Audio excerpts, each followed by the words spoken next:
పురాణానాం ఆలయం కరుణాలయం నమామి భగవత్పాదం శంకరం లోకశంకరం శంకరం శంకరాచార్యం కేశవం బాదరాయణం సూత్రభాష్యకృతౌ వందే భగవంతో పునః పునః ఈశ్వరో గురురాత్మేతి మూర్తిభేద విభాగినే వ్యోమవద్వ్యాప్తదేహాయ దక్షిణామూర్తయే నమః సర్వాత్మదర్శనం తద్వత్ ద్వైతబుద్ధినిరాశనం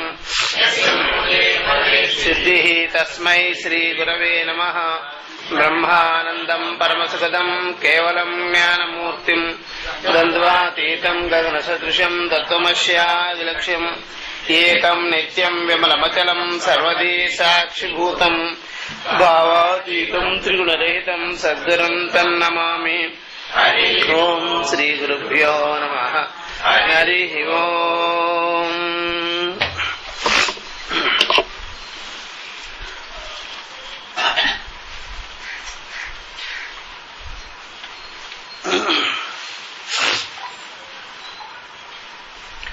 ఓం ఆప్యాయంతు మమాంగాని వాక్ ప్రాణశ్చక్షుః శ్రోత్రమతో బలమింద్రియాణి చ సర్వాణి సర్వం బ్రహ్మోపనిషదం మాహం బ్రహ్మ నిరాకుర్యాం మా బ్రహ్మ నిరాకరోత్.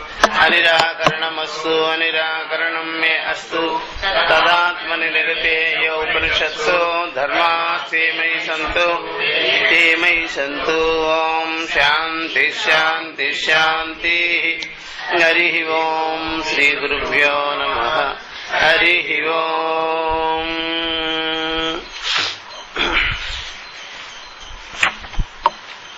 అత ఇంద్రం అబ్రువన్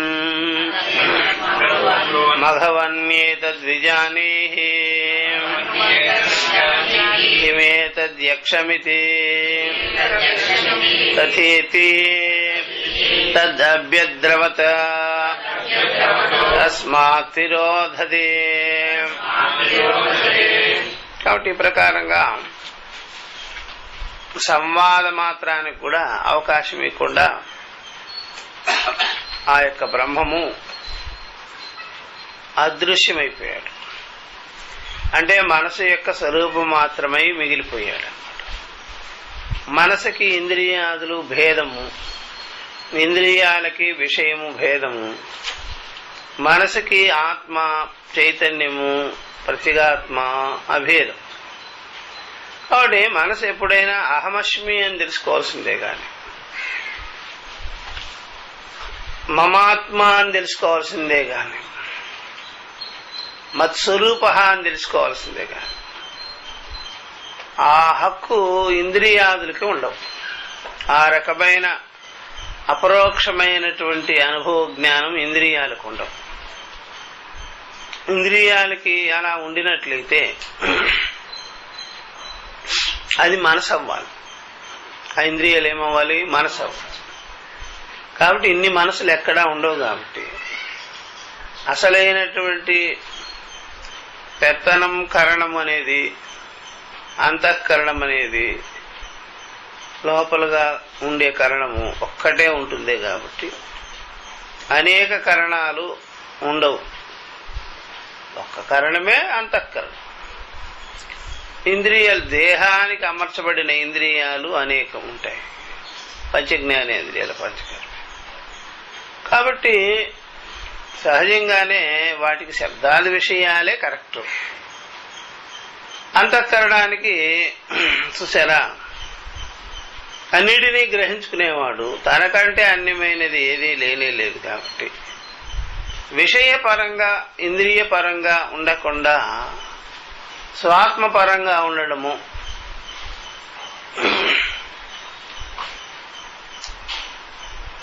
అసంగంగా ఉండడము, నిర్లేపంగా ఉండడము, ప్రత్యయాల ప్రవాహానికి స్థిరమై ఉండడము, ఇది కరెక్ట్. కానీ మనసు ఇంద్రియ విషయాల మీద అభిమానం పెట్టుకొని ఇంద్రియ విషయాల పట్ల అది కూడా మమకారం, మోహం పెట్టుకొని ఉండినట్లయితే అది ఎప్పుడు కూడా ఆగమాపాయి రూపమైపోతూ ఉంటే ఈ మనసుకి రకమైన ఆవేదన వేదన మిగిలిపోవాల్సిందే.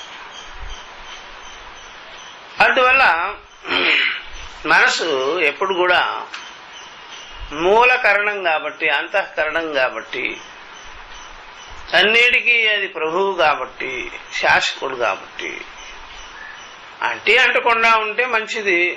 అది కూడా అన్నిట్లోనూ అది తాదాత్మ్య భావాన్ని పొంది తన్ను తాను కలుషితం చేసుకోవడం బట్టి ఈనాడు ఈ రకమైన అహంకారం కలిగి ఇంద్రియాలకు కూడా అది ఆ అహంకారం నేర్పవలసి వచ్చింది.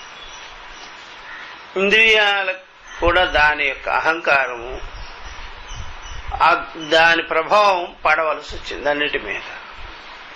అందువల్ల ఇంద్రియాలకి ఎప్పుడు కూడా అచేతనమై మనసు చెప్పినట్టుగానే వినుకోవాల్సి వస్తుంది. అలాంటిది మనసుకు ఉండేటువంటి ప్రభావమే ఇంద్రియాల మీద కూడా పడింది. ఇంద్రియాలకు బుద్ధి చెప్పవలసిన మనసు ఇంద్రియాలతో సమానంగా అది కూడా ఈరోజు సమానత్వం అయిపోయి ఇంద్రియాలతో సమానంగా ఆ గ్రూపుతో పాటు ఆ సముదాయంతో ఈ యొక్క మనసు కూడా నడుస్తూ ఉంది. ఈరోజు ఆ మనసుకు బుద్ధి చెబితే తప్ప, ఆ మనసుకు వివేకం కలిగిస్తే తప్ప, జ్ఞానం కలిగిస్తే తప్ప ఇతర ఇంద్రియాదుల సునాయాస నిగ్రహం అనేది కలగదని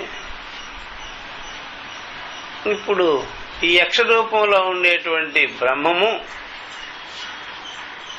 తిరోధానమైపోయేటప్పటికి, ఇప్పుడు అదృశ్యమైపోయేటప్పటికి వాళ్ళకంటే కనీసం సంవాదమైనా దొరికింది, నాకు అది కూడా లభించలేదేమిటి అని ఒక పరాభవానికి లోనయ్యాడు. ఇదేమిటి, నేను ఇంత వాడిని కదా, నాకు కనీసం అట్లాగా ఛాన్స్ కూడా లేకుండా. కాబట్టి నువ్వు ఆత్మ యొక్క రహస్యం తెలియకపోవడం బట్టి అది నీకు పరాభవం అనిపించింది. ఆత్మ యొక్క రహస్యం తెలుసుకున్నట్లయితే, ఆత్మ యొక్క స్వరూపం తెలిసినట్లయితే అది పరాభవం ఏం కాదు, ఆగ్రహమేం కాదు, అనుగ్రహమే అని నీకు అర్థమైపోతుంది అని యక్షుడికి లెక్కది. ఇంద్రుడికి మాత్రం విచారంలో పట్టాడు, ఏమిటి నా గతి అని. అందుకనే యక్షుడు అంతఃకరణం కంటే అన్యమైన వాడు కాదు. ఎప్పుడు కూడా అంతఃకరణాన్ని పట్టుకొనే ప్రకాశిస్తుంటాడు. అంతఃకరణం అత్యంత సమీపంగానే ఉంటాడు. కాస్తంత భేదము అంతఃకరణానికి విషయేంద్రియాల చిత్తం వల్ల ఏర్పడిపోతుంది. ఆ విషయేంద్రియాల చిత్తం కాకుండా ఉంటే సాక్షాత్తుగా ఆత్మ ప్రకాశమయ్యి అది ప్రకాశిస్తుంది. ఆ విషయేంద్రియ చిత్తం వల్ల అహంకారం, మమకారం, మోహాదులకి లోనయ్యి ఈరోజు ఇలాగైంది అనమాట. అది దేంట్లో ఉండే విషయం. అంతేగాని మనసుకి ఆత్మ దర్శనం కాదు. మనసుకి చూసారా, సాక్షి స్వరూపమైన బ్రహ్మము దర్శనం కాదు. అది నిశ్చయం చేసేసుకోవాలి, నేనే అయ్యున్నా, నాకంటే వేరుగా లేదని. కాబట్టి ఇది మనసు చేసుకున్న పొరపాటే. ఆ యుద్ధరంగంలో కూడా ఇతర దేవతలకు కూడా ఆ మనసు, ఈ మనసు రూపంగా ఉండే ఇంద్రుడు ఇంద్రియాలకే అధిపతి. ఇంద్రహాన్ మీన్స్ పరమాత్మ. ఇద్దహ దీప్తమాన్ ఇది. ఇద్దహ అంటే దీప్తం, దాన్ని బట్టి ఇంద్రహ అని పేరు వచ్చేసింది. ఆ పరమాత్మ వాళ్ళకి చెప్పవలసింది చెప్పక తానే ఇలాగ విర్రవేగడం జరిగింది. కాబట్టి ఇప్పుడు ఈయన యక్ష రూపంలో ఇప్పుడు ఈ రకంగా జరగవలసి వచ్చింది. కాబట్టి ఇంద్రుడికి మాత్రం కూడా జరగలేదు దేవతలకు జరిగినట్టుగా. అందుకనే ఇంద్రుడు నిరాశకులో నవ్వాల్సి వచ్చింది. కాబట్టి ఈ ప్రకారంగా పరమేశ్వర ఏకః ఏవ హి ఇంద్ర, సరే ఆయనే పరమేశ్వరుడు, ఆయనే ఇంద్రుడు, ఒక్కడే అయినా ఇంద్రస్యతు, ఇది టిప్పణిలో, ఇంద్రస్యతు పరిచ్ఛిన్న కార్యకారణ సంఘాతే పరమేశ్వరత్వ అభిమానన మృషా ఏవ ఇది సహ నితరాం నిరాకర్తవ్య. ఆ ఇంద్రుడికి పరిచ్ఛిన్నమైనటువంటి కార్యకారణ బుద్ధి ఏర్పడిపోయింది. ఇంద్రియాదులతో చేరి దేహం వైపు చూసి, ఇంద్రియాల వైపు చూసి, ప్రాణం వైపు చూసి, విషయాల వైపు చూసి దేహేంద్రియ సంఘాత అభిమానం ఏర్పడిపోయింది. అందువల్ల ఇంద్రుడు దేహేంద్రియ సంఘాతానికి వంతెనలాగా ఉండి వివేకం కలిగించి స్వస్వరూపం జ్ఞానాన్ని ఇవ్వవలసింది పోయి, అది దేహేంద్రియ సంఘాత అభిమానం కలిగించుకునేటప్పటికి ఆ దేహేంద్రియములు ఎందుండేటువంటి సంఘాత అభిమానే ఆత్మ అన్నట్టుగా, నేనే అనుకున్నట్టుగా ఫీల్ అయ్యేటప్పటికి సర్వభూతములు ఒక్కొక్క దేహానికి ఒక్కొక్క ఆత్మ అయిపోయింది, అహంకారం. ఆ విధంగా దేహేంద్రియ సంఘాత అభిమానం లేకుండా ఉండినట్లయితే ఇంద్రుడు సర్వభూతములు యందు సమానంగా ఆకాశం వలె అభేదంగా ప్రకాశించే చైతన్యంగా మిగలవలసి వస్తుంది. అక్కడ ఆ పొరపాటు జరిగిపోయింది. ఇప్పుడు ఇంద్రుడు ఆలోచనలో పడ్డాడు. తతయేవ ఇంద్రస్యాభిమాన వీయాయ, ఆ ఇంద్రుడి యొక్క అభిమానాన్ని వీయాయ పోగొట్టాలని బ్రహ్మ జిజ్ఞాస ఉత్పన్న, ఆయనకు బ్రహ్మ జిజ్ఞాస కలిగింది. ఎందుకయ్యా అంటే విద్వాంసుడికి ఎవరో వచ్చి చెప్పవలసిన పనిలా వాళ్ళ అంతఃకరణలో జరిగేదే వాళ్ళకి సూచన. నేను ఎంత పొరపాటు చేసుకున్నాను, ఏమి చేసుంటాను, ఇప్పుడు నాకు ఎందుకు ఇలా జరిగింది అంటే వాడు అతను ఇదివరకు చదువుకున్నవి విన్నవి అవన్నీ ఒక్కసారి చెప్పవలసి వస్తుంది. అవన్నీ ఒకసారి ఆయనకి మళ్ళా స్మృతి రూపంలోకి వస్తుంది. అట్లాగా ఆయనకి బ్రహ్మ జిజ్ఞాస కలిగింది అనమాట. ఆ కలిగినప్పుడు ఆ యొక్క బ్రహ్మ విద్యా స్వరూపము, వేదశాస్త్రము, ఉపనిషత్తులు, ఇప్పుడు మళ్ళా ఇది పామర్ల యొక్క ప్రసంగం కదా, ఇదంతా మళ్ళా ఉమా రూపంలో దర్శనమిస్తుంది. ఉమా హైమవతి శాస్త్రమే అట్లా చెప్తున్నాను చూడండి.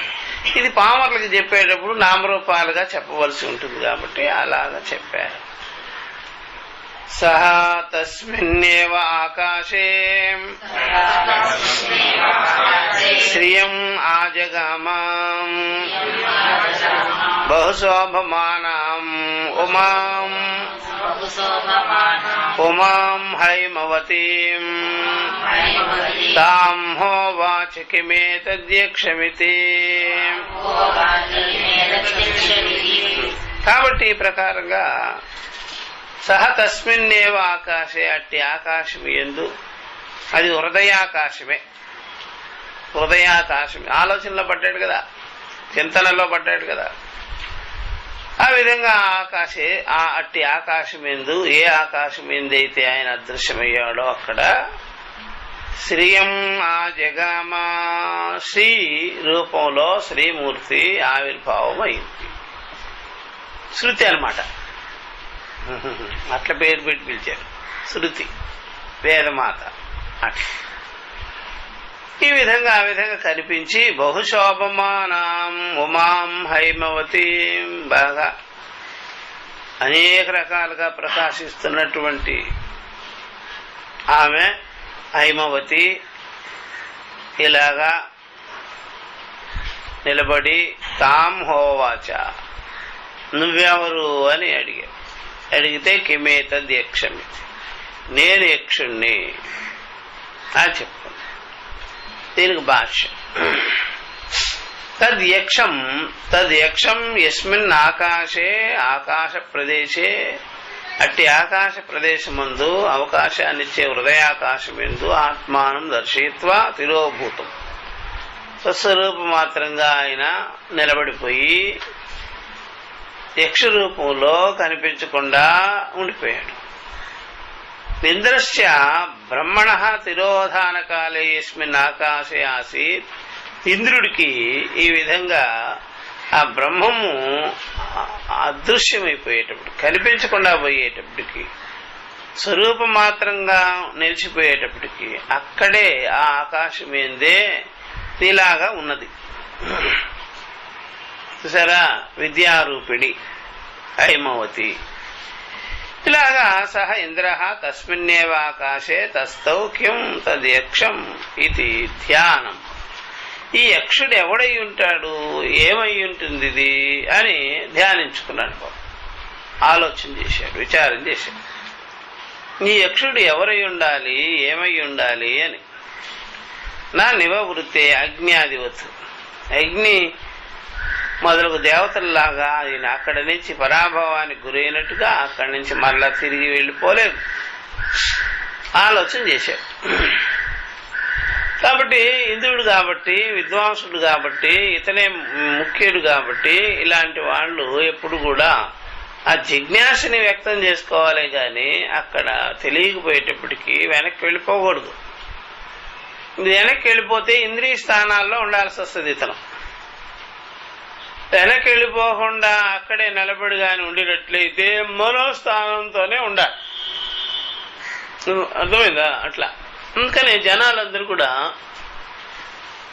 ఇంద్రియాలకు వలె మనసుకు కానీ విషయం కాకపోతే, ఇంద్రియాలకు శబ్ద, స్పర్శ, రూప, రస, గంధాదులన్నీ తెలుస్తాయి.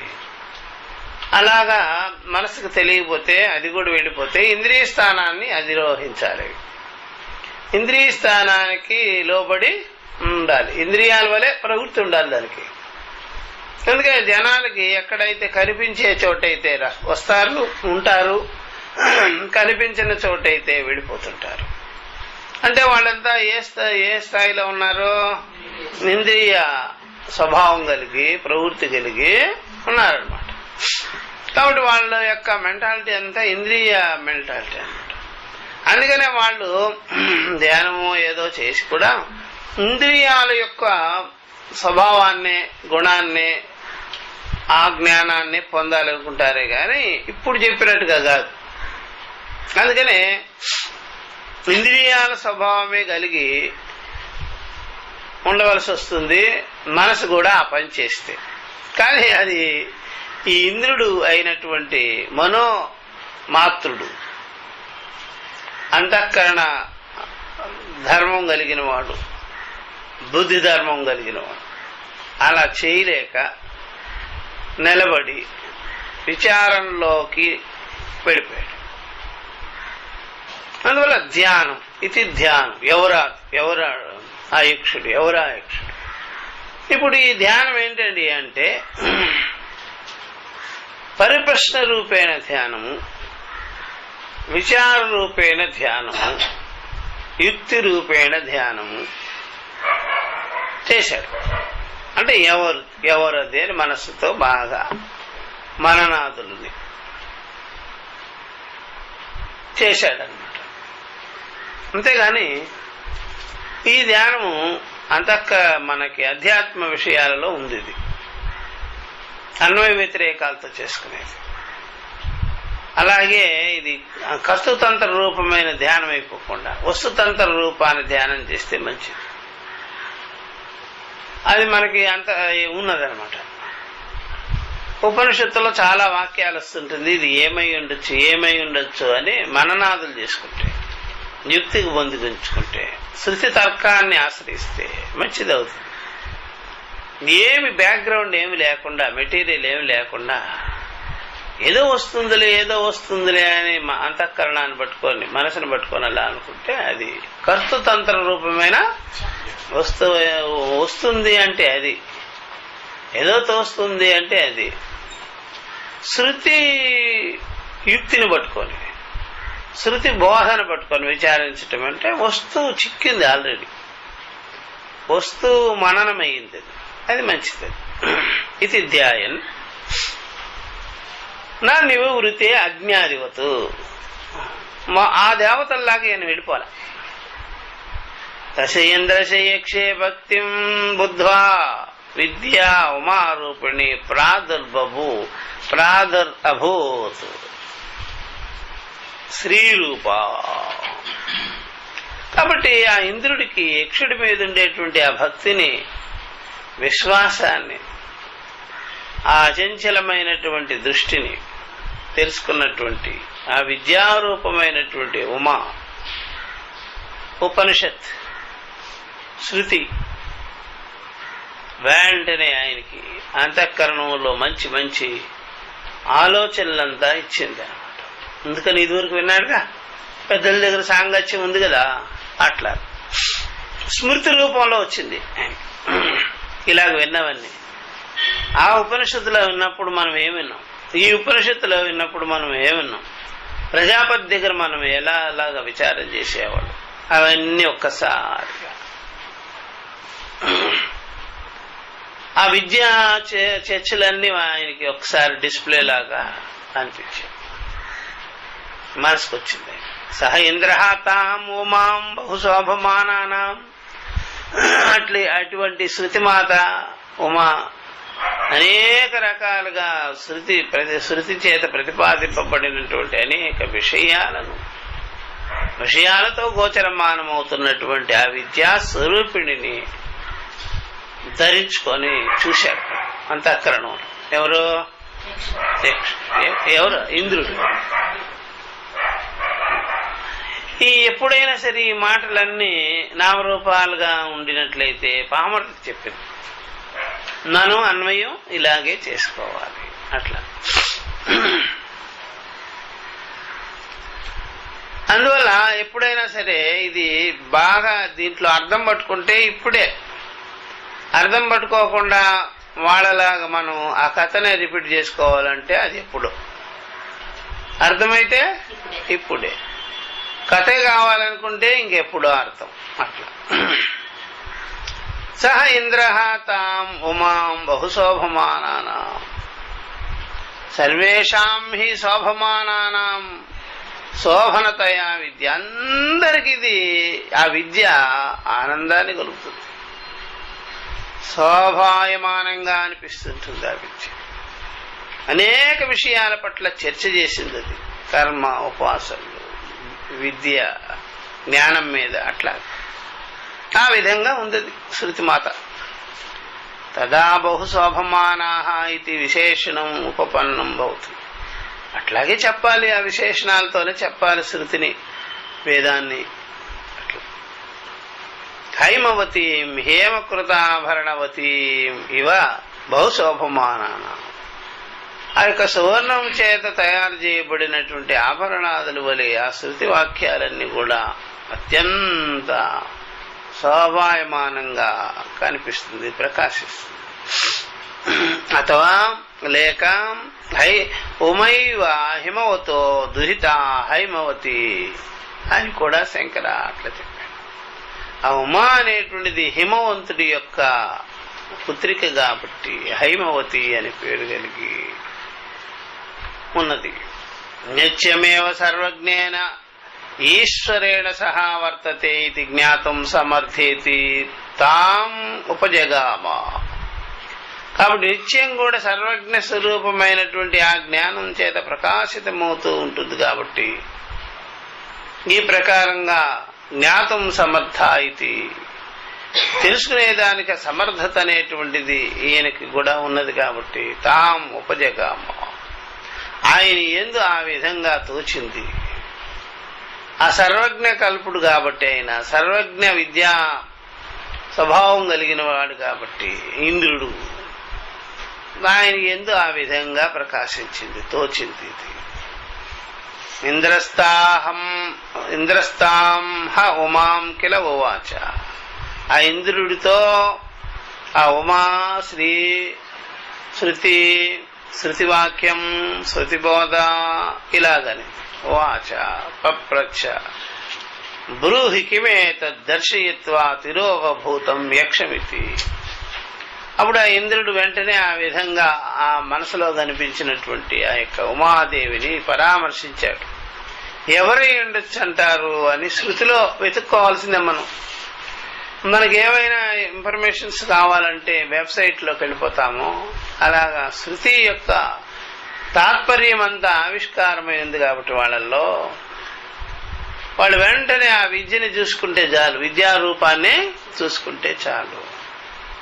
మరి ఏ ఉపనిషత్తుల్లో ఎక్కడ ఈ రకంగా ఉన్నది, ఎవరు అదృశ్యమైపోయేది, మన పోటీ వాళ్ళకు కూడా నా పోటీ వాళ్ళకు కూడా నాది అందకుండా ఏది ఉంటుంది? అన్నిటికీ నేను సర్వజ్ఞుడిని కదా, అన్నీ నాకు తెలిసిపోవాలి కదా, అయినా నాకు తెలిసిపోకుండా అలాగ ఎందుకు అయ్యింది ఏమిటి అంటే ఒక్క బ్రహ్మం ఒక్కడే నీకు అర్థం కాదు, మిగిలినవన్నీ తెలిసిపోతుంది. బ్రహ్మము విదిత అవిదితములకు అన్యమై ఉంటుంది కాబట్టి అని దానికి జవాబు రావాలి. అక్కడ అడిగాడు, బ్రూహి కిమే తద్దర్శయిత్వా, అలా తోచినట్టు తోచి అదృశ్యమైంది ఏమిటది, ఆ యక్షుడు ఎవరు అని అడిగాడనమాట ఆయన. ఇది తృతీయ ఖండ సమాప్త. ఇప్పుడు చెప్తున్నారు, అత చతుర్థ ఖండ ఇంద్రస్య ఉమయ ఉపదేశ. ఇంద్రుడు ఆ ఉమ ద్వారా, ఉమాదేవి ద్వారా ఉపదేశాన్ని గ్రహించుకుంటున్నాడు. సా బ్రహ్మేతి హోవాచ బ్రహ్మణో వావయే తద్విజయే మహీయద్వమితి తతో హైవ విదాంచకార బ్రహ్మేతి విదాంచకార బ్రహ్మేతి సా బ్రహ్మేతి హోవాచ.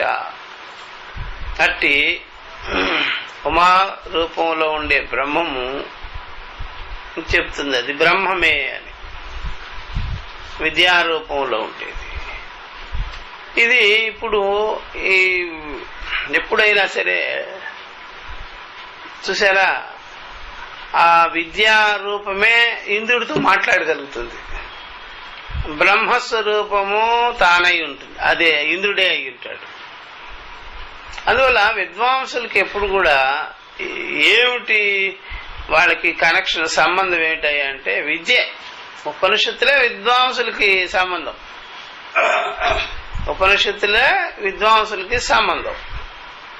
ఇక పామర జనానికి బ్రహ్మమే విద్య కాకుండా నామరూపాలైపోయి సంబంధం. ఎందుకయ్యా అంటే బ్రహ్మము యందు మనము విద్యని ఆరోపణ చేస్తామా, నామరూపాలను ఆరోపణ చేస్తామా? నామరూపాలను ఆరోపణ చేస్తాం, విద్యను ఆరోపణ చేయలేం పామర్లకి. ఎప్పుడైనా సరే బ్రహ్మము యందు, పరబ్రహ్మము యందు నామరూపాలు లాగా పెట్టి కనిపించాలి పామర్లకి. పరబ్రహ్మము యందు ఉపనిషత్తు పెట్టి కనిపిస్తే వాళ్ళు అర్థం చేసుకోలేరు కదా. అందువల్ల ఏం పెట్టాలి వాళ్ళకి? నామరూపాలు, విష్ణువు అని, శివుడు అని, అట్లా కనిపించాలి. విద్వాంసుడికి బ్రహ్మము యందు ఏముండాలి? విద్య ఉండాలి, ఉపనిషత్తులు ఉండాలి. ఆ ఉపనిషత్తులు చదువుకున్న వెంటనే త్వమసి అని అర్థం వస్తుంది, అహమస్మి అని అర్థం వస్తుంది. అందుకని వాళ్ళకి నామరూపాలుగా గోచరమయ్యాడు, ఈయనకి విద్యారూపంలో అవగతమయ్యాడు. వాళ్ళకి నామరూపాలుగా గోచరమయ్యాడు యక్షుడు, ఆయన స్పష్టంగా కనిపించాడు, మాట్లాడినట్టుగా మాట్లాడాడు. ఇక్కడేమో ఈయనకు విద్యారూపంగా అవగతం అయ్యాడు, అహమస్మి బ్రహ్మ. ఎంత వ్యత్యాసమో చూడండి. అందుకని వాళ్ళు ఇప్పుడు ఆ యక్షుడు అస్పష్టమానుడు, అస్పష్టంగా ఉన్నాడు కదా. అప్పుడు ఊరేవరే మీకు యక్షుడుగా కనిపించాడే, ఆయన ఎవరో కాదు పరబ్రహ్మమే అని ఇంద్రుడే చెప్పాలి ఇన్ఫర్మేషన్ వెళ్ళి. యక్షుడుగా కనిపించింది ఎవరో కాదు, పరబ్రహ్మ. అబ్బో మేము పరబ్రహ్మంతో మేము సంవాదం చేసినామండి అని వాళ్ళు విరవీగిపోతారు. ఎవరు? అగ్ని దేవతలు. అది నేను చెప్తేనే కదా మీకు తెలిసింది. లేకపోతే ఎవరోనండి, ఎవరో మమ్మల్ని ఇలా చేసిపోయారు అంటావు. అంటే ఎవరైనా చీకట్లో ఒక మొటికాయ వేసేసి వెళ్ళిపోయారు. ఎవరో వేసింది తెలుసా? నీకు తెలియదు అనుకుంటా. పరబ్రహ్మమే మొటికాయ వేసేసి వెళ్ళిపోయింది. అబ్బో, పరబ్రహ్మం చేసి మొటికాయ తిన్నామా మేమా? అబ్బా, ఇక్కడ ఒక బంగారు తొడిగేసుకుంటాం. ఎందుకని? అక్కడ వేసిన చోట పరబ్రహ్మం టచ్ చేసింది కాబట్టి బంగారు తొడుగు చేసుకుంటాం అనుకోవాలి వాళ్ళు, అంతే. అది ఇంద్రుడు చెప్తేనే తెలిసింది. ఆ మొటిక్కాయ ఎవరో కదరా వేసింది, పరబ్రహ్మమే ఆ రూపంలో వచ్చి నీకు మొటిక్కాయ ఒకటి వేసేసింది. మరి మీ సంగతి ఏంటి? అస్సలు నన్ను టచ్చే చేయలేదు. అబ్బో, అలాగైతే మేమే బెటర్. నీ మోకం, మీకు ఆ రకంగా మొటిక్కాయ వేసిపోయింది కదా, అది నేనే కదా చెప్పింది. నాకెలా తెలిసిందంటే అది నేనే అయ్యున్నా, నాకంటే అన్యంగా లేదు. ఇది నాకు మొటిక్కాయతో పనిరా. అపరోక్ష స్వరూపమైనటువంటి బ్రహ్మం అహమస్మి.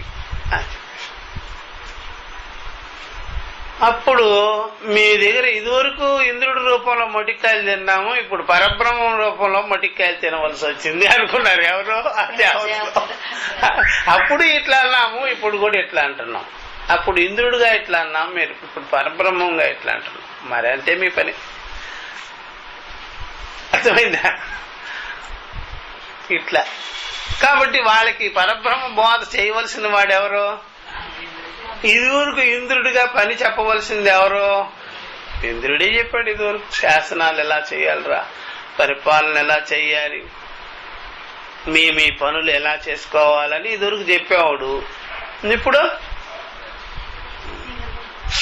ఇంద్రుడే చెప్పాలి పరబ్రహ్మతత్వాన్ని. అర్థమైందా? సరే, మనం పురాణాల్లో కానీ అక్కడక్కడ వింటుంటాము, ఇంద్రుడు ఈ లోకానికి వచ్చేసేసి ఏమేమేమో గందరగోళం పనులన్నీ చేస్తుంటాడంటారు కదా, అదేమిటంటారు అని ఎవరైనా అడగచ్చు కదా. ఇంద్రుడి మీద చాలా రిమార్కులన్నీ ఉన్నాయి కదా, కేసులు చాలా మంది పెట్టారు ఈ లోకంలో. అర్థమైందా? ఎన్ని కేసులు పెట్టున్నారో చూడండి, అహల్య మీద, వాళ్ళ మీద, వీళ్ళ మీద చాలా చాలా మంది కేసులు ఉన్నాయి ఆయన మీద. మరి ఇంద్రుడు కాకపోతే ఇంకెవడొస్తాడు లోకానికి? ఇంద్రియాలకు అధిపతే రావాలి. ఆయనకి మోహమమకారాలు కలిగి ఇంద్రియ విషయాలలో రమించుకొని లేనిపోని మన్ని చేసి మళ్ళీ యథాస్థానంలోకి వెళ్ళిపోతుంటాడు. పరబ్రహ్మమే జీవుడి రూపంలో రావాలి, గందరగోళం పనులన్నీ చేయాలి, తర్వాత వైరాగ్యం కలిగి ఆత్మజ్ఞానం కలిగి సాక్షి మాత్రంగా నిలవాలి. అంతే, ఇంకెవడొస్తాడు? ఎవరైనా పొరపాటు పనులు చేయాలంటే అవిద్య కావాలి కదా, అవిద్యను వేసుకొని పొరపాటు పనులు చేయడం. ఈ లోకానికి పొరపాటు, మాకేం పొరపాటు లేదులే, జ్ఞానం వచ్చేసింది అంటారు వాళ్ళు. అవన్నీ చేసిన తర్వాత చివరికి యథార్థం తెలిసిన తర్వాత నేనేది అసలు పొరపాటు ఏంటి? ఈ ధర్మాధర్మాలలో అధర్మం చేయడం పొరపాటు. మనకి వాళ్ళకి మొదటే పొరపాటు జరిగిందట. ఏమిటయ్యా అంటే దేహేంద్రియవాన్ అహం అనుకున్న రోజే పొరపాటు జరిగింది. ఆ పొరపాటులో ఈ పొరపాట్లు దొలుతాయి. మొదటి పొరపాటు అది మాది. మీకు పొరపాటు ఏంటి? మానవ మాత్రుడుగా పుట్టడం పొరపాటు కాదు మీకు. మానవ మాత్రుడుగా పుట్టిన తర్వాత ధర్మాధర్మాల్లో అధర్మాన్ని పట్టుకోకుండా ఉండినట్లయితే పొరపాటు చేయనివాడు, ధర్మం చేసుకుంటుంటే మంచివాడు అన్నమాట. అధర్మంలో ఉంటే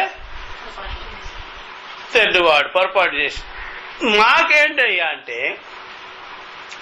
అసలు దేహాభిమానం పెట్టుకోవడమే పొరపాటు, అజ్ఞానంతో జీవుడు అనుకోవటమే పొరపాటు. ఆ పెద్ద పొరపాటు జరిగిన తర్వాత ఈ పొరపాట్లు మాకు లెక్కలోకి రావు. అందువల్ల మేము ఆ పొరపాటును కూడా తొలగించుకొని స్వరూపులై ఉన్నాము. మీకు అది కూడా లేదు ఇంకా. కాబట్టి ఈ సంసారులకి సద్బ్రహ్మ అహం అనేది తెలుసా? ఇంద్రుడు తెలుసుకున్నాడు. ఒక్కసారి ఇట్లాగైనా మళ్ళా స్వస్వరూప అవస్థానాన్ని పొందాడు. ఇప్పుడు కూడా చూసారా, ఆ శృతి యొక్క ఉపదేశం వల్ల ఆయన యథార్థ జ్ఞానం కలిగించుకున్నవాడయ్యాడు. అది అన్నమాట. కాబట్టి అదేమి తప్పేంగానే కాదు. ఈ లోకంలో చాలా ఇంద్రుడు ఈ ప్రకారంగా దేహాత్మభావంతో చేసేసిపోయినవి ఉన్నాయి. అయినా దేహాత్మభావం విడనాడేసేసి స్వస్వరూప మాత్రంగా ఉండిపోయాడు. చూసారా అట్లా. కాబట్టి ఈ ప్రకారంగా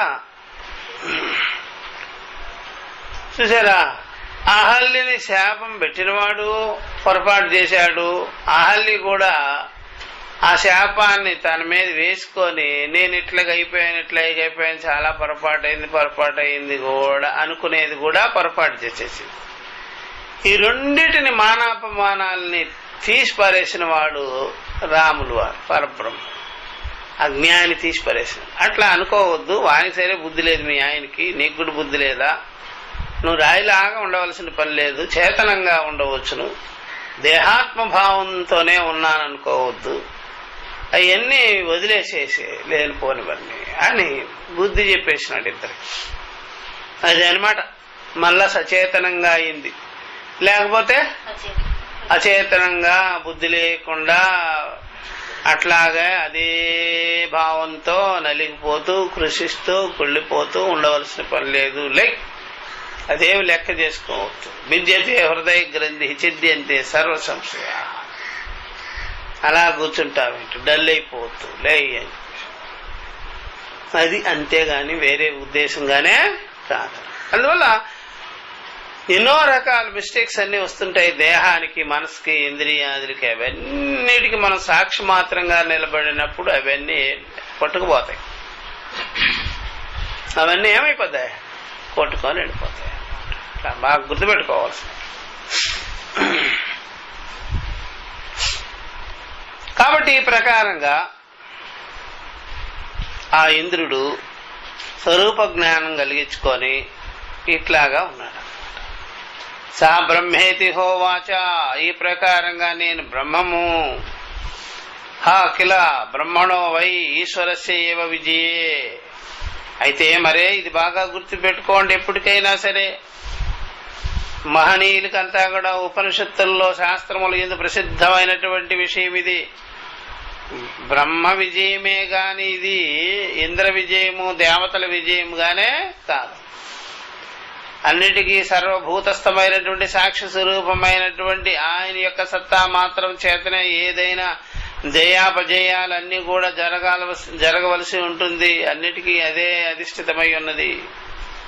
ఆ మాత్ర జ్ఞానం లేకపోతే ఎట్లాగయ్యా నువ్వా మామూలు వాళ్ళలాగా ఉంటున్నావు అని ఆ ఉమాదేవి చెప్పిన వెంటనే వాడికి నిదానంగా ఒక్కోటి పుట్టుకొస్తూ ఉన్నది. ఒక్కోటి మరలా వాడికి రిఫ్లెక్షన్ అవుతూ ఉన్నది అంతఃకరణంలో. ఎవరికి? ఇంద్రుడికి. అట్లా కిల బ్రహ్మణ చూసారా వై ఈశ్వరస్య ఏవ విజయే. ఈశ్వరుడి యొక్క విజయము, బ్రహ్మస్వరూపుడైన ఈశ్వరుడి విజయమే గాని ఈశ్వరేణ ఏవ జితాహ అసురాహ. అసురులు మీరు ఈశ్వరుడి యొక్క సత్తా మాత్రం చేత, ఈశ్వర బలం చేత గెలిచిన వారే గాని దేహేంద్రియ బలం, అహంకార బలం, మీ యొక్క సాధన బలం ఏంగానే కాదు. యూయం తత్ర నిమిత్త మాత్రం. మీరందరూ దేహ ఉపాధులతో, అహంకారంతో, అంతఃకరణంతో నిమిత్త మాత్రమే గాని దానికి వెనక నుండి ఏ ప్రకాశం అయితే ఉన్నదో ఆ ప్రకాశం వల్ల మీరంతా ప్రకాశించుకొని ఇలా చేసిన వారయ్యారు. నిమిత్త మాత్రం. ఉపద్రష్ట హనుమంతా చ క్షేత్రజ్ఞ. దానివల్ల మీకు ఇలా జరిగింది అంతే. కాబట్టి మీరు బాగా గుర్తుపెట్టుకోవాలి. మీ యొక్క ఇంద్రియ బలం కాదు, ప్రాణ బలం కాదు, బుద్ధి బలం కాదు, అహంకార బలం కాదు, అదంతా కలిపి సాక్షి మాత్రమైనటువంటి చైతన్య బలం చేతనే ఇలాగా ఉన్నది. తస్యేవ విజయే. కాబట్టి ఆ ప్రకారంగా ఆయన విజయమే ఇది. యూయం మహీద్వం మహిమానం ప్రాప్నుత. ఆయన విజయం వల్లనే, ఆయన సత్తా మాత్రం వల్లనే ఇట్లాగా ఉన్నారు. ఇప్పుడు ఈ విషయము అందరూ పంచుకున్నా సరే ఈ లోకంలో చాలా మంది మతవాదులంతా పంచుకుంటే ద్వైతం చేసి పడేస్తారు దీన్ని, సార్వత్రికం చేయరు. అదంతా పరమాత్మ విజయమే, మనం పొందేదంతా పరమాత్మ విజయమే అంటే చూసారా, వీళ్ళు ఏం చేస్తారంటే ప్రభువు యొక్క మహిమ ఇదంతా, మందేముంది దేవుడి యొక్క మహిమ ఇదంతా, దేవుడు చేసేది, ఈశ్వరుడు చేసేది, భగవంతుడు చేసేది అంటాడు. కానీ మరి మీ స్వరూపం ఏమిటి అంటే మాత్రం ఏమంటారా? మీ స్వరూపం ఏంటి అంటే నేను సంసారిని అంటాడు. మరి సంసారి కాముగా ఉండాలి, ఏమి విరవీయకూడదు. ఏ క్షణంలో నువ్వు అట్లా ఉండగలిగితే బెటరు. అట్లా ఉంటున్నావా? అట్లా లేవే. ఎందుకని? నువ్వు 100 మాటలు మాట్లాడతావు, 100 ఆలోచనలు వస్తాయి. నాదే నేను అనకుండా ఈశ్వరుడే ఈశ్వరుడే ఈశ్వరుడే ఈశ్వరుడే ఈశ్వరుడే అని అన్నావా? అట్లా చేయలేవుగా. కాబట్టి 1000 ఆలోచనలో ఒక్క ఆలోచన మాత్రం ఈశ్వరుడు అని చెప్పటం, 1000 మాటల్లో ఒక్క మాటను మాత్రం అట్లా అనడం, అది కూడా ప్రార్థనా సమకాలంలో చెప్తున్నావు. మళ్ళా అంగట్లో కూర్చున్నప్పుడు చెప్పటంలా, ఆఫీసులో కూర్చున్నప్పుడు చెప్పటంలా, మీ ఆవిడతో మాట్లాడేటప్పుడు చెప్పటంలా, పిల్లలతో మాట్లాడేటప్పుడు చెప్పటంలా. ప్రార్థన ఎక్కువ టైమా లేకపోతే ఈ వ్యవహారాలు ఎక్కువ టైమా? మరి ప్రార్థన తక్కువ టైంలో చెప్తున్నావు, అక్కడే ఆ ప్లేస్ లో చెప్తున్నావు ఎంత భగవంతుడు అని. మిగిలినప్పుడు ఆ మాట ఎత్తుకుంటే ఒట్టు. ఎక్కువ టైం దేనికి లాగించావు చెప్పు? ఇక్కడే పెట్టాలి, అది తక్కువ టైం అక్కడ. అర్థమైందా? మరి అక్కడేమో అప్పటికప్పుడే చదివే సమకాలంలో కూడా ఇప్పుడు చదివించేది కూడా భగవంతుడే, చదివేది కూడా భగవంతుడే అని చెప్తావు. అంగట్లో కూర్చోనప్పుడు మాత్రం నేనే అంటావు. మరి ఎంత టైం తీసుకుంటున్నావు దీనికి, వ్యవహారానికి? మొత్తం టైం దీనికే. ప్రార్థనకు తక్కువ టైము, అక్కడ మాత్రం ఆ మాట చెప్తున్నావు, ఇక్కడ మాత్రం వేరే మాట చెప్పేస్తున్నావు. అందువల్ల ఈ టైపులో ద్వైత భక్తి పెరిగిపోయింది. ద్వైత భక్తి ఈ టైపులో ఉందన్నమాట. అదే అనన్య భక్తి కాదు, అనన్య ఉపాసన కూడా కాదు. తెలిస్తే ఆత్మజ్ఞానం కలిగించుకోని ఒక నిశ్చయంలో ఉండాలి, లేదా ఆ అనన్యోపాసన చేసుకుంటూ ఉండాలి. అది లేదు, ఇది లేదు. ఒక చోటకు మాత్రమే పరిమితమైన మాట చెప్పడం, అపరిమితంగా వ్యవహారం చేసుకోవడం, ఇది జరిగేది. సరే, ఇది పొరపాటు. నువ్వు అంతవరకే ఉండు, గుడి వరకే, ఇక్కడికి రావద్దు అన్నట్టుగా. పరమేశ్వరుని ఎక్కడి వరకు ఉంచుతున్నాం మనం? గుడి వరకే, మసీదు వరకే, చర్చి వరకే, ఆ ప్రాంతంలోనే ఉండు. అందుకని ఇక్కడ ఎందుకులే నీకు పైలోకాన్ని పంపించేస్తాం, గొడవ ఉండదు అని. ఎక్కడికి పంపిస్తున్నారు? పైలోకానికి పంపిస్తాం. మేము ఈ లోకంలో ఏమిటంటే అవసరం వస్తే అమ్ముకుంటాం మేము స్థలాలని. నువ్వు పైకి పోయినట్లయితే గొడవ ఉండదు, పైకి పంపించేయడం. కాబట్టి సర్వభూతస్థుడు, సర్వవ్యాపకుడు అనే మాటే లేకపోయా. ఇట్లా చేస్తారనమాట ఈ విచారం అంతా. కాబట్టి దేవతలకి రాక్షసులకి సమానంగా ఈశ్వరుడున్నాడు, జయాపజయాలకి అనే మాటని ఆ ఈశ్వరుడు మత్త స్వరూప, నా స్వరూపమే. ఇప్పుడు ఇంద్రుడు స్వరూపం మాత్రంగా కదా విచారించుకుంటుంది. ఆ జ్ఞానం లేకపోతే ఎట్లా వీళ్ళకి? అలాగా అంతఃకరణ వాసి హృదయశేర్జన తిష్టతి, అదే లేదనమాట లోకంలో. అనన్య ఉపాసన లేదు, అనన్య చింతయంతో మామనే మాటే లేదు, అన్యంగానే చూస్తుంటారు అట్లా. కాబట్టి ఈశ్వరేణ ఏవ జితాహ అసురాహ యూయం తత్ర నిమిత్త మాత్రం అనే మాట అందరికీ అప్లై అవుతుంది. కానీ అది పూర్తిగా, అది జీవితంలో పూర్తిగా అది చేసుకోవడంలా, సగం సగం, కొద్దిగా కొద్దిగా అంతే. తస్య ఏవ విజయే యూయం మహిమానం ప్రాప్నుత. కాబట్టి మన విజయం ఉంది, ఆయన విజయం ఏదంతా. యూయం మహిమానం ప్రాప్త. కాబట్టి మనం మహిమాన్వితులమై శక్తివంతులమై పేరు ప్రఖ్యాతులతో ఉన్నామంటే అదంతా ఆయనే. ఆయన చలివే అని చెప్తాం. అది పరిమితమైన మాటలు అవన్నీ. అది పరిమితమైన మాటలు ఎప్పుడైనా సరే అది నాటకం మాటలు కూడా కావచ్చు. చూసారా, అది కేవలం అట్లాగా అది కూడా ఒక యాక్షన్, ఒక రకం అట్లాగా డైలాగ్స్ అనమాట. అంతే, అట్లా కూడా చేసుకోవచ్చు మనం. అంతేగాని అది అనన్య చిత్తంగాను అనన్య భావంగాను చేసుకొని ఉండకపోవచ్చు. అట్లా అదే అంటుంటారు అందరూ, ఆ ప్రకారంగా చెప్తూ ఉంటారు. అట్లా ఏతదితి క్రియా విశేషణార్థం, ఇది క్రియా విశేషణ కొరకు ఇది చెప్పబడింది అని చెప్పేసారు. నతు విజయ విశేషణం తథాచ బ్రహ్మణః ఏవ విజయే యూయమేవ మహీయత్వమితి యోజనేన ఇది భావః. కాబట్టి ఇది ఆ విజయ విశేషం ఉందే, క్రియా విశేషం. మనకింత జరుగుతుంది, ఇట్లాగా ఉన్నాము, ఈ విధంగా జరిగింది అంటే కారణము బ్రహ్మము యొక్క మహిమే, సమర్థతే, శక్తే అని చెప్పుకున్నారు. అట్లా ఆ క్రియకి విశేషణం ఇచ్చేసినారు. ఆ క్రియకి విశేషణం ఎవరిని పెట్టారు? బ్రహ్మాన్ని పెట్టారు. క్రియకి విశేషణాన్ని ఎవరిని పెట్టారా? బ్రహ్మాన్నే విశేషణం. అంటే జయం. అపజయానికి కూడా ఎవరిని పెట్టారు? ఆయన్నే. ఆయన వల్లే వాళ్ళకి అపజయం జరిగింది, ఆయన వల్లే మనకి జయం జరిగింది. అందువల్ల ఆ క్రియ సమానంగా ఉంది అందరిలో, ఆయనే చూసుకుంటున్నాడు. మిథ్యాభిమానస్తు అస్మాకమేవ. ఇప్పుడు ఆయన వల్లనే వాళ్ళకి అపజయం జరిగింది, ఆయన వల్లనే వాళ్ళు ఓడిపోయారు, ఆయన వల్లే మనం గెలిచాము అంటే వాళ్ళని కూడా మొక్కుతాం మనం. ఆ యొక్క ఓటమి ఉందే పరమేశ్వరుడు ఇచ్చిందే, మీకు అది. మాకు గెలుపు ఉందే, ఇది కూడా పరమేశ్వరుడు ఇచ్చింది.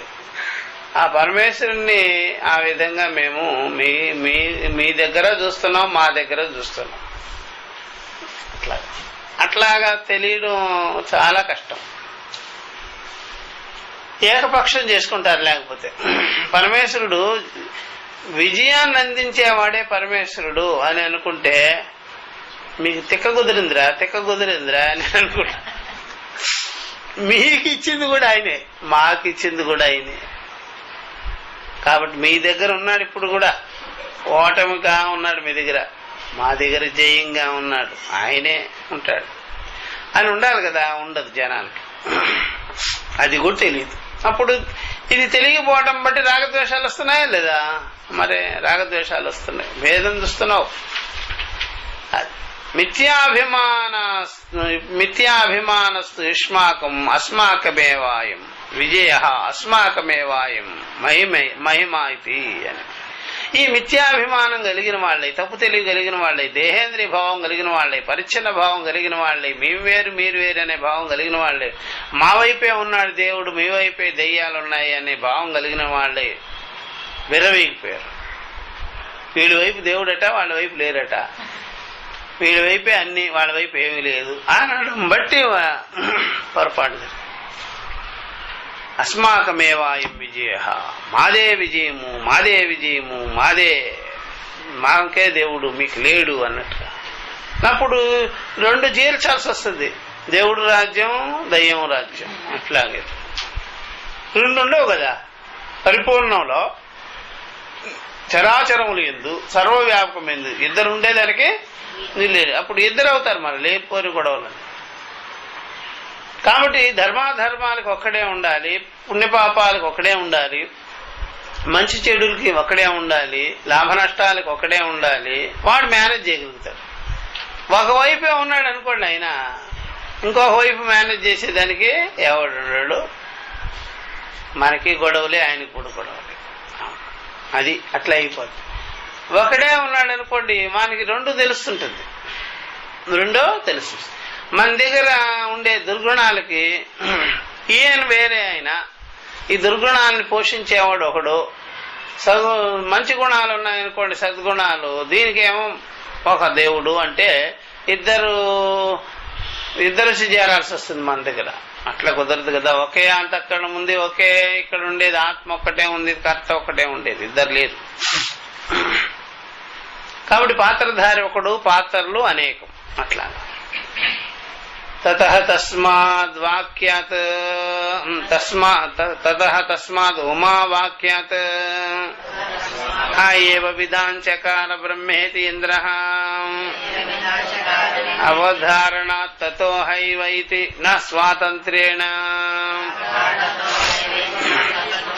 కాబట్టి తస్మాత్ ఉమావాక్యం వల్ల, ఆ యొక్క శృతి వాక్యం వల్ల ఆయన ఈ ప్రకారంగా తెలుసుకున్నాడు ఇంద్రుడు. బ్రహ్మ ఇది ఇంద్ర, బ్రహ్మమేనయ్యా అని తెలుసుకోగలిగాడు. విధాంచకార అంటే తెలుసుకున్నాడు. అవధారణాత్ ఈ ప్రకారంగా అవగతం చేసుకున్నాడు, అర్థం చేసుకున్నాడు. తతో హైవ ఇది నా స్వాతంత్ర్యం. ఇప్పుడు స్వతంత్రంగా తెలిసిన వాడయ్యాడా, ఉమా సహాయంతో తెలిసిన వాడయ్యాడా? ఉమా సహాయం వల్ల. ఎందుకని ఆ బుద్ధిలో ఆ రకమైనటువంటి శృతి వాక్యాలన్నీ ఒక్కసారిగా వాడికి కనిపించాయి, అర్థం తెలియజేశాయి. కాబట్టి వాడికి అర్థమైంది. లేకపోతే స్వతంత్రంగా వాడికి ఆ నాలెడ్జ్ మొదట్లోనే ఉంటే ఇది పట్టేది కాదు కదా. అందుకని ఇప్పుడు ఆయన గుర్తుకు తెచ్చుకోవాల్సి వచ్చింది, మననం చేయాల్సి వచ్చింది, ఆలోచన చేయాల్సి వచ్చింది. ఆ ప్రకారంగా శృతులలో ఉండే అర్థం అంతా వానికి అవగతమైపోయింది, తెలిసింది ఒకసారి. స్వతంత్రంగా మాత్రం కాదు, నా స్వాతంత్ర్యేణ. ఇక్కడ ఒక టిప్పణి ఉంది. గురూపదేశం అంతరా విషమం బ్రహ్మ విజ్ఞాతమితి భావ. గురూపదేశం లేకుండా బ్రహ్మజ్ఞానము, బ్రహ్మ జిజ్ఞాస చేయడం అనేటువంటిది అంత సులభమైనదిగానే కాదు. బ్రహ్మ విజ్ఞాతం ఇది. తస్మాత్ గురుమేవ అభిగశ్చేత్ విజ్ఞానార్థమితి. అందుకని గురువు దగ్గరికి వెళ్ళాలి బ్రహ్మజ్ఞానం కలిగించుకునేదానికి, సొంతంగా మాత్రంగానే కాదు. అట్లా కాబట్టి ఈ ప్రకారంగా ఇంద్రుడికి ఆ యొక్క ఉమాదేవి యొక్క ఉపదేశం మాత్రంగా వానికి ఈ ప్రకారంగా జ్ఞానం కలిగింది. ఇప్పుడు ఇంద్రాదీనాం అతిశయ ప్రాప్తి కారణం. ఇంద్రాదులంతా కూడా ఇంత అతిశయాన్ని ఎందుకు పొందారు, ఇంత గొప్పతనాన్ని ఎందుకు పొందారు అంటే చెప్తున్నారనమాట. ఈ విద్య వల్లే పొందారు వాళ్ళు. విద్య వల్ల ఇంత గొప్పతనం పొందవలసి వచ్చిందే గాని లేకపోతే వాళ్ళకి ఆ గొప్పతనం ఉండేది రాదనమాట. తస్మాద్వా ఏతే దేవా హతితరామివ అన్యాన్ దేవాన్ యద్ అగ్నిర్వాయు ఇంద్రః తే ఏనన్నేదిష్టం బస్పృశస్తే ఏనత్ప్రథమో విధాంచకార బ్రహ్మేతి. కాబట్టి ఈ ప్రకారంగా ఇంద్రాది దేవతలంతా కూడా ఇంత గొప్పవారు, ఇంత జ్ఞానం కలిగిన వారు అయ్యారనమాట ఈరోజు. లేకపోతే వాళ్ళు కేవలం మసుల మీద ఈ రకంగా యుద్ధాన్ని చేసిన వారు మేము అయ్యున్నాము అనుకొని మామూలుగా ఉండిపోతే రాగద్వేషాలుండేవి. ఆ ప్రకారంగా వాళ్ళకి లోపల అభిమానం ఉండేది. లేకపోతే ఈ అభిమానం వల్ల ఇప్పుడే పరాభవం చెందిన వారయ్యారు. ఆ మాత్రం జ్ఞానం లేకపోతే చివరికి వాళ్ళ జీవితాలంతా కూడా ఆ విధంగా తెలియని వారుగా ఉండేవారు. ఇప్పుడు ఈరోజు ఈ ఉమాదేవి వల్ల ఈ జ్ఞానం కలిగించుకొని ముందుగా ఇంద్రుడు ఈ తర్వాత ఇతర దేవతలకంతా చెప్పాడు, ఈ వివరణ అంతా ఇచ్చాడు. వాళ్ళకు కూడా ఈ జ్ఞానం కలిగింది. మొదట కలిగించుకున్నవాడు ఇంద్రుడు, తర్వాత కలిగించుకున్న వాళ్ళు ఇంద్రుడు ద్వారా తెలుసుకున్నారు. కాబట్టి ఈ ప్రకారంగా గొప్పగా ఉండగలిగారు. అందువల్ల మనం ఎప్పుడైనా సరే మనం అంతఃకరణ పరంగా గొప్పగా శ్రేయస్సుగా స్థిరంగా విద్య వల్ల ఉండగలుగుతామే గాని ఇంకా దేని వల్ల గానే కాదు. ఆ విద్య కలగాలి, ఆ విద్యా వివేకం కలగాలి మన యందు, అప్పుడు ఉండగలుగుతామే గాని ఇతరత్ర అవేమి పనిచేయనే చేయవు. కాబట్టి ఈ విధంగా మొట్టమొదట తెలిసిన వాడయ్యాడు ఇంద్రుడు. చెప్తున్నారు ఇప్పుడు. యస్మాద్ అగ్నివాయువింద్రియాః ఏతే దేవాః బ్రహ్మణః సంవాద దర్శనాదినా సామీప్యముపగతాః తస్మాత్ స్వైర్గుణైః అతితరామివ శక్తిగుణాది మహాభాగ్యైః అన్యాన్ దేవాన్ అతితరాం అతిశేరత ఇవ ఏతే దేవా ఇవ శబ్దః అనర్థకః అవధారణార్థో వా యత్ అగ్నిః వాయుః ఇంద్రః దేహి దేవా యస్మాద్ ఏనద్ బ్రహ్మనేదిష్టం అంతికతమం ప్రియతమం పస్పృశుః పృష్టవంతః యతోక్తైః బ్రహ్మణః సంవాదాది ప్రకారైః తేహి యస్మాశ్చ హేతోః ఏనద్ బ్రహ్మ ప్రథమాః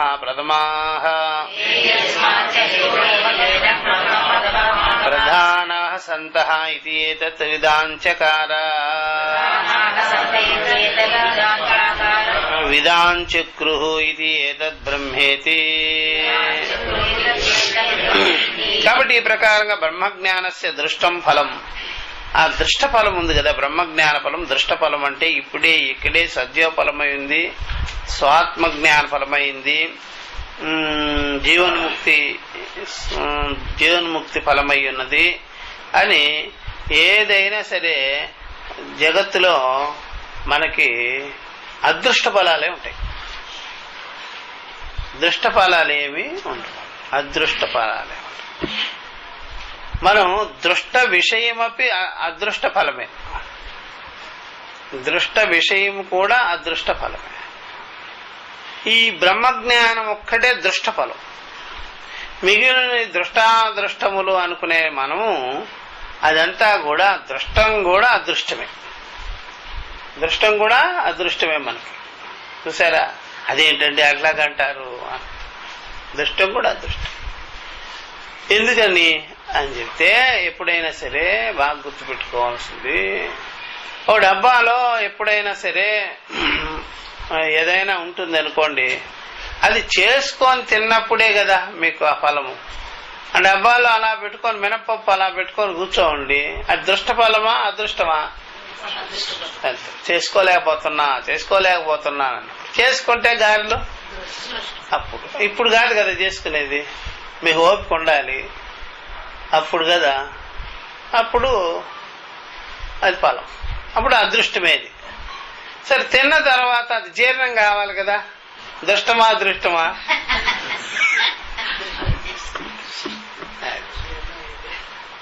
అందుకని భార్య పిల్లలు ఉన్నారు కదా అంటే ఎప్పుడైనా నాతో నవ్వుతూ మాట్లాడితే భార్య గాని భర్త గాని అప్పుడు దృష్ట ఫలం.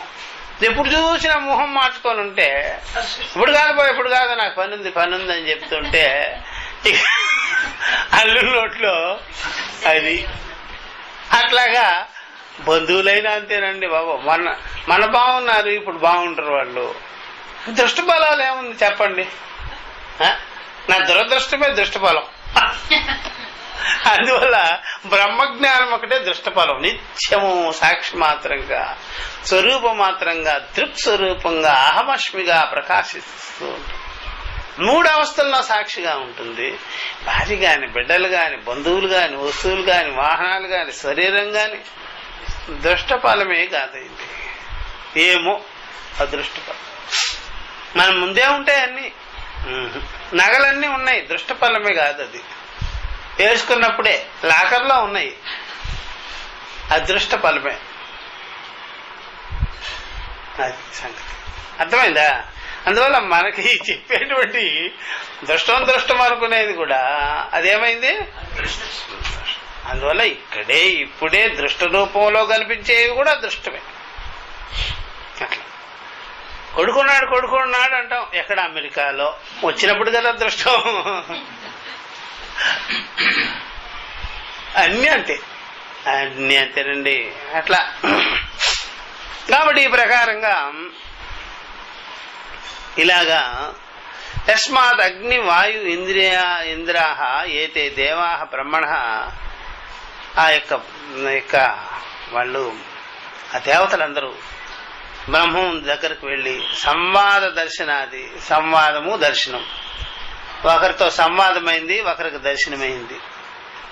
ఆ యొక్క దిగు దేవతలకంతా సంవాదం అయిపోయింది, ఆ ఎగు దేవతకి దర్శనమే అయిపోయింది, జ్ఞానమే అయిపోయింది. సామీప్యం ఉపగత, అందరూ వెళ్ళారు కానీ కొంతమంది మాట్లాడొచ్చారు కానీ కొంతమంది సరాసరి స్వరూపం మాత్రంగా దర్శించుకోవాలన్నారు. తస్మాత్ సై గుణై, ఎప్పుడైనా బాగా గుర్తుపెట్టుకోవాలి, ఇంద్రుడు కూడా ఆ రకంగా కానీ ఆలోచనల్లో పడకుండా ఉండినట్లయితే వాళ్ళ గతే వీనికి గుడిపట్టేది. కానీ ఆలోచించేటప్పటికి వెంటనే వాళ్ళకి ఆ శృతి యొక్క అర్థం తెలిసిపోయింది. అందుకనే మీరు ఎప్పుడైనా సరే తాజ్మహల్కి పోయినా ఎక్కడికి పోయినా సరే గైడుని తీసుకెళ్ళి బుర్రలోకి వెళ్తుంది అర్థం. గైడుని తీసుకెళ్లారనుకోండి అర్థం ఎక్కడికి వెళ్ళిపోద్దా, బుర్రలోకి వెళ్ళిపోద్ది. గైడుని తీసుకువెళ్లకుండా పోండి మీరు తాజ్మహల్, ఫతేపురా కిలో, లేకపోతే ఇంకేదైనా ఎక్కడికి తీసుకెళ్ళా సరే ఆ కంటితో అలా చూసేయటం, లోపలికి ఎక్కకుండా వెళ్ళిపోవటం అంతే. వాడైతే వెంటనే ఏం చేస్తాడా, ఎక్స్ప్లెయిన్ చేసేస్తాడంతా. ఇక్కడ అక్బర్ చక్రవర్తి కూర్చున్నాడు, ఇక్కడ యుద్ధం చేశాడు, ఇక్కడ స్నానం చేశాడు, ఇక్కడ అది చేశాడు, ఇది చేశాడు అనగానే మనకి వెంటనే కళ్ళకు కొట్టినట్టుగా లోపలికి వెళ్ళి ధారణమైపోతుంది. అప్పుడు మీరు ఇంకొకరికి గైడ్గా ఉండొచ్చు. అర్థమైందా? అట్లా. అందుకని చాలా మంది గుంపులు గుంపులుగా వెళ్ళి ఊరికే చూసి వస్తుంటారు. అది పాలరాయి, మన ఇంట్లో ఉండే పాలరాయి అని చెప్పాలి మీరు, అంతే. అంతేగాని వాడు గైడ్ చెప్పినట్టుగా మీకు ఉండదు కదా అర్థం. కాబట్టి ఈ ప్రకారంగా ఉమాదేవి చెప్పేటప్పటికి వాడికి ఉండే అర్థం, అంతఃకరణంలో ఉండే విద్య వివేకం అనేటువంటిది బహిర్గతమయ్యేటప్పటికి వాడికి స్వదర్శనం అయిపోయింది, ఆత్మజ్ఞానం కలిగిపోయింది. వాడికి ఆ మాత్రం లేదు, అది తెలుసుకోవచ్చు. తస్మాత్ స్వైర్గుణై, ఆ స్వగుణాల చేత ఐశ్వర్య గుణై అతితరామివ, వాళ్ళకుండే ఐశ్వర్య గుణాదులతో ఈశ్వరత్వ గుణాలతో వాళ్ళు గొప్పవారు అనిపించేసుకున్నారు. అన్నుంటే మాత్రం ఏం లాభం ఈ జ్ఞానం లేకపోతే. కాబట్టి ఈ జ్ఞానం కలిగేటప్పటికీ ఆ ఇంద్రుడు ఇంకా వెలిగిపోయాడు. దేవతలంతే.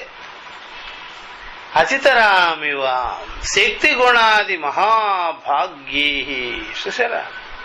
అందువల్ల అధ్యాత్మ జ్ఞానం లేకపోతే అందరూ ఆ విధంగా శూన్యావస్థని, లేమితనాన్ని అనుభవించాల్సి వస్తుంది. సౌభాగ్యాన్ని అనుభవించటం కాదు అట్లా. కాబట్టి అతితరామివ శక్తి గుణాది మహాభాగ్యే అన్యాన్ దేవాన్ అతితరాం అతిశేరత ఇవ, అందరినీ మించిపోయినట్టుగా వాళ్ళు వెలిగిపోయారు. ఎవరు? ఆ దేవతలు, ఆ విద్య వల్ల. కాబట్టి ఇంద్రుడు తెలుసుకోవడం బట్టి, ఇంద్రుడి ద్వారా వీళ్ళందరూ గ్రహించుకోవడం బట్టి వాళ్ళకి ఆ విధంగా ఆ నిండుతనం వచ్చింది, పరిపూర్ణత వచ్చింది. లేకపోతే ఆ విద్య లేకపోతే రానే రాదు. అతిశయంగా వాళ్ళు వెలిగిపోయారు. జీతే దేవాహ ఇవ శబ్ద అనర్థక, ఇవ శబ్దం వద్దులేండి, అదేమి యూజ్ కాదు అని చెప్పేసినారు శంకర. ఇవ ఉందనమాట అక్కడ, ఇవ అక్కడుంది. ఎక్కడుంది? అతితరాం ఇవ అన్యాన్. ఇతతరం అక్కర్లేదనమాట. ఆ యొక్క ఋషి వాక్కు నుంచి దొరికినటువంటి యువ శబ్దంతో పని లేదు. ఏతే దేవాహ అవధారణార్థ, అవధారణ చేసుకోవాలి మీరు. అందరిలాగా, అందరికంటే ఇలాగా ప్రకాశించిపోయాడు. యత్ అగ్ని వాయు ఇంద్ర, ఈ ప్రకారంగా అగ్ని గాని వాయువు గాని ఇంద్రుడు గాని ఆ యొక్క యక్షుడు ఆ బ్రహ్మము యొక్క జ్ఞానం చేత వాళ్ళు ఈ ప్రకారంగా ఉన్నారు ఈరోజు. తేహి దేవాహ యస్మాదేనద్ బ్రహ్మ నేదిష్టం. కాబట్టి ఈ ప్రకారంగా అంతికతమం, నేదిష్టం అంటే అంతికతమం, అతి దగ్గరగా నిలబడి వాళ్ళతో మాట్లాడాడు. అతి దగ్గరగా అత్యంత స్వస్వరూప మాత్రంగా ఈయన జ్ఞానరూపంగా అనుభవించాడు. ప్రియతమం స్పృష్టవంత, ఈ విధంగా ప్రియంగా ప్రియంగా వాళ్ళు మాట్లాడారు నాతో. యథా ఉక్తై బ్రహ్మణ సంవాదాది ప్రకారై, ఆ బ్రహ్మముపై చెప్పబడినట్టుగా సంవాదాది ప్రకారాలు ఉన్నాయి కదా, ముందు వాళ్ళతో మాట్లాడడం, నాకైతే ఆ జ్ఞానమే కలగడం, ఉమాదేవి రూపంలో ఆ జ్ఞానమే ప్రకాశించటం, ఇవన్నీ జరిగాయి. తేహి యస్మాశ్చ హేతోహో ఏనద్ బ్రహ్మ ప్రథమః. కాబట్టి బ్రహ్మం మొట్టమొదట వాళ్ళు చూసినా నాకు అర్థమైంది, నాదే. వాళ్ళు చూసినా వాళ్ళకి మొట్టమొదట కాదు, వాళ్ళే చూసింది యక్షుణ్ణి ఎవరు చూశారు ముందా? అందుకనే ముందుగా మనము గుళ్ళు గోపురాల్లో ఉండే దేవుళ్ళని చూస్తున్నామా, ముందుగా మనకు ఉపనిషత్తు జ్ఞానం కలుగుతుందా? కాబట్టి గుళ్ళు గోపురాలు చూసేసిన వాళ్ళు ముందుగా ఉన్నా అర్థం తెలిసిన వాడే ముందు. మన తల్లిదండ్రులంతా గుళ్ళు గోపురాలు చూశారనుకోండి, మనం అర్థం చేసేసుకున్నాం అనుకోండి, ఎవరికి ముందు తెలిసాడు భగవంతుడు? పిల్లలకే. మన తల్లిదండ్రులు, మా అమ్మ అయితే మా నాన్న అయితే గుళ్ళో బలి తిరిగేవాళ్ళు, వ్రతాలు చేసేవారు, దానాలు చేసేవారు, మేము ఉపనిషత్తులు చదువుకోగలిగాం. అంటే ఎవరికి ముందు అర్థమైంది? పిల్లలకి. పెద్దలకి ఇంక మనం చెప్తే లేకపోతే అట్లా పడి ఉంటారు, అంతే, ఇంకా తిరుక్కుంటుంటారు. ఆశ్చర్యం. అందుకనే వాళ్ళందరూ ముందుగా మాట్లాడినా సరే అర్థం కాలే. మనం అర్థం చేసుకున్నాం, శృతిముఖంగా అభేదంగా అర్థం చేసుకున్నాం. కాబట్టి ముందు జ్ఞానం మందే అన్నమాట. ముందు జ్ఞానం ఎవరా?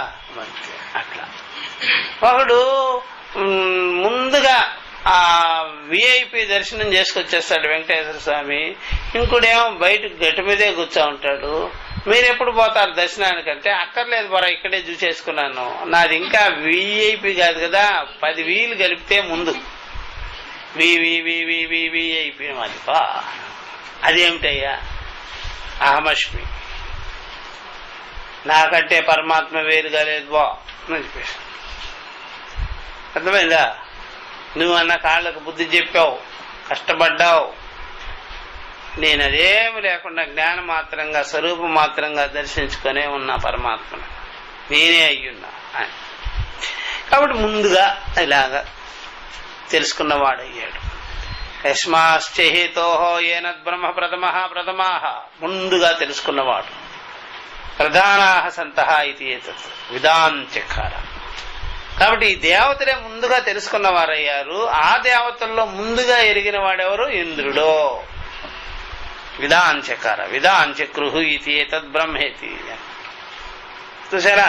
అట్లాగా ఆ విధంగా కఠోపనిషత్తులో ముందుగా ఆత్మజ్ఞానాన్ని, బ్రహ్మజ్ఞానాన్ని, మృత్యువుని అధిగమించే జ్ఞానాన్ని, అమృత జ్ఞానాన్ని ఎవరు కలిగించుకొని ఉన్నాడు? నచికేతుడు కలిగించుకున్నాడు. ఎవరి ద్వారా ఈ లోకానికి విద్య అందాలి? నచికేతుడి ద్వారా అందాలి. అట్లా పాండవుల్లో మొట్టమొదటి వాడు ఆత్మజ్ఞానం కలిగించుకున్నవాడు ఎవరు? అర్జునుడు. ధర్మాధర్మాలు ముందుగానే గ్రహించుకోనున్నది ఎవరు? ధర్మరాజు. వాళ్ళకంటే కూడా ముందుగా కలిగించుకున్న వాడెవరు? విదురుడు, భీష్ముడు. వీళ్ళందరికీ అర్జునుడి కంటే కూడా వీళ్ళందరూ ఏమై ఉన్నారు? వెనకబడిపోయారు లేదా? ముందుకెళ్ళిపోయాడు ఆయన. అట్లా అదే అనమాట. తస్మాద్వా ఇంద్రో అతితరామివ అన్యాన్ దేవాన్ సహయేన నేదిష్టం పస్పర్శాం సహయేన ప్రథమో విదాంచకార బ్రహ్మేతి. కాబట్టి ఇక్కడ ఇంద్రుడు అందరి దేవతల కంటే కూడా అతితరాం, అతిశయంగా మిక్కిలి గొప్పవాడైపోయాడు. అందరి దేవతల కంటే కూడా మొట్టమొదట ఆయన స్పృశించిన వాడయ్యాడు. మొదటి జ్ఞానం ఈయనకే ఉన్నది, అందరినీ మించిపోయిన వాడుగా ఉన్నాడు. కాబట్టి ఈ రకంగా ఆత్మజ్ఞానంగా, అపరోక్ష జ్ఞానంగా ఆయన కలిగి ఉన్నాడు మొట్టమొదటే. ఈయనే వాళ్ళకి ఈ జ్ఞానాన్ని వివరించాడు. ఇంద్రుడు చెప్పకపోతే వాళ్ళకి ఆ విధంగా మన ముందున్నది ఎవరు అనేది తెలీదు, మన ముందున్నది ఎవరో తెలియదు, అట్లా అయిపోతుంది. ఇంద్రస్య సర్వదేవ శ్రేష్టత్వే హేతు. ఇంద్రుడు అన్ని దేవతల కంటే కూడా శ్రేష్టత్వం ఎందుకు పొందాడు అంటే ముందుగా బ్రహ్మజ్ఞానం ఆయనకే కలిగి ఉన్నది కాబట్టి. అగ్నివాయు అపీంద్రవాక్యాదేవ విధాన్ చక్రుతు ఇంద్రియేణ హి ఉమా వాక్యాత్ ప్రథమం శృతం బ్రహ్మేతి తస్మాద్వై ఇంద్రహాతితరామివ అతిశేతే ఇవ అన్యాన్ దేవాన్ సహ ఏన జ్ఞేదిష్టం పస్పర్శ యస్మాత్ సహేన ప్రథమో విదాంచకార బ్రహ్మేతి ఉక్తార్థం వాక్యం. యస్మాత్ అది బాగా గుర్తుపెట్టుకోవాల్సినటువంటి. మనం ఈ లోకంలో మన వ్యవహారాలు ఎలా ఉంటాయంటే, అసలు మనం పొలానికి పోతే చాలా పాములు మనకు కనిపిస్తాయా కనిపించవా? చాలా కనిపిస్తాయి. ఎందుకంటే పాములు తిరుగుతుంటాయి పొలాల్లో, కప్పలు తింటుంటాయి, అలాగా కనిపిస్తుంటాయి. తెలియకుండా మనం దాని మీద అడిగేస్తే కాటేసేస్తాం, కుట్టేసిపోతాయి, భయం కదా వాటికి. అట్లా ఏదైనా అంతే, అలా జరుగుతుంటాయి. తెలియని వాళ్ళు ఏం చేసుకుంటారంటే ఎప్పుడైనా సరే, ఇప్పుడు ఎవడో ఒకడు సుబ్రహ్మణ్య స్వామి భక్తుడు అనుకోండి, సుబ్రహ్మణ్య స్వామి భక్తుడుగా ఉన్నాడు.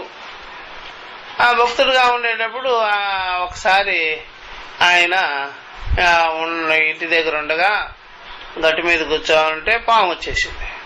పాము వస్తే దిశలో ఏమనుకుంటారు చెప్పండి? నాకు సుబ్రహ్మణ్య స్వామి సంకేతం పంపించాడు, ఏమని? పావని. ఈ మాట తీసుకెళ్లి ఇంకోరికి చెప్పామనుకోండి, కామేశ్వరి పీఠానికి అందించామనుకోండి, అలాగైతే నాగదోషం నివారణ యాగం చెయ్యట్టు. ఇలాగైతే రోజు 10 పాములు చూసేవాడు పొలంలో ఆయన ఎన్ని నాగదోషం చెయ్యాలి, ఎన్ని చెయ్యాలి? చాలా ఆశ్చర్యమైపోతుంది. అందుకని ఈ అర్థం తెలిసిపోయింది అనుకోండి మీకు, ఇవన్నీ మామూలు ఏంటంటే పాములు కనిపించకుండా ఇంకేం కనిపిస్తాయి, అట్లాగే ఇట్లా.